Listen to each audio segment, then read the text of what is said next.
Hello everyone, welcome to my YouTube channel bath in vanilla. তো আজ আমি তোমাদের সঙ্গে একটা চকলেট কেকের ডেকোরেশন শেয়ার করছি। এটা একটা 1 পাউন্ডের চকলেট কেক ছিল। তো সেটাকে আমি 3টে লেয়ারে কেটে নিয়েছিলাম এবং তারপরে আমি এটা দেখছো ভিতরে এটা চকলেট হুইপ ক্রিম এবং তার সঙ্গে চকলেট গানাশ যেমন দেওয়া হয় তেমনই আমি কেকের ভিতরে ভালোভাবে দিয়ে নিচ্ছি এবং খুব সুন্দরভাবে প্রত্যেকটা লেয়ার সেট করে নিয়েছিলাম। তো এটা আমার একটা অ্যানিভার্সারি স্পেশাল অর্ডার ছিল। ভিতরটা পুরো চকলেট ফ্লেভার এবং উপরটা ভ্যানিলা ফ্লেভারের। তোমরা একটু পরেই ফাইনাল লুকটা দেখতে পাবে কেমন হয়েছে আমার কেকটা।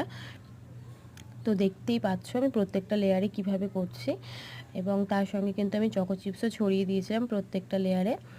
এবং কেক খেয়ে ক্লায়েন্ট কিন্তু ভীষণ ভালো রিভিউ দিয়েছিল, ওদের খুব পছন্দ হয়েছিল। আচ্ছা, তো এই যে আমার হয়ে গেল 3টে লেয়ার সেট করা। তারপর আমি এটা ক্রাম কোট করে রেখে দিয়েছিলাম। নেক্সট দেখছো আমি একটা অফ হোয়াইট টাইপের কালার বানিয়ে নিয়েছি ক্রিমে। একদম সাদা কালারটা ঠিক যেন ভালো লাগে না, তাই জন্য একটু অফ হোয়াইট করেই বানিয়েছি এবং সেটা দিয়ে আমি ভালোভাবে কেকটা আর কি সেট করে নিচ্ছি, ভালোভাবে কভার করে নিচ্ছি, খুব সুন্দরভাবে ফিনিশিং করে নেব এবং তারপরে ওপরে যে ডেকোরেশনটা করার কথা সেই ডেকোরেশনটা আমি করব। তো আমি প্যালেট নাইফের সাহায্যে খুব সুন্দরভাবে এটা আমি সমান করে নেব। এরপরে আমি একটা রোজ নজেল দিয়ে কিছু রোজ বানিয়ে নিয়েছিলাম, যেটা আমি করিনি ক্যামেরা অন করে। কখনও যদি সময় থাকে অবশ্যই আমি রোজ কী করে করেছিলাম সেটা তোমাদের সঙ্গে শেয়ার করব।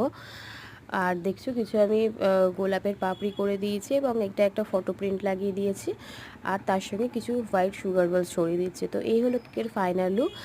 আর হয়তো ভয়েসের সময় কিছু নয়েজ হবে, তার জন্য সরি। Thank you for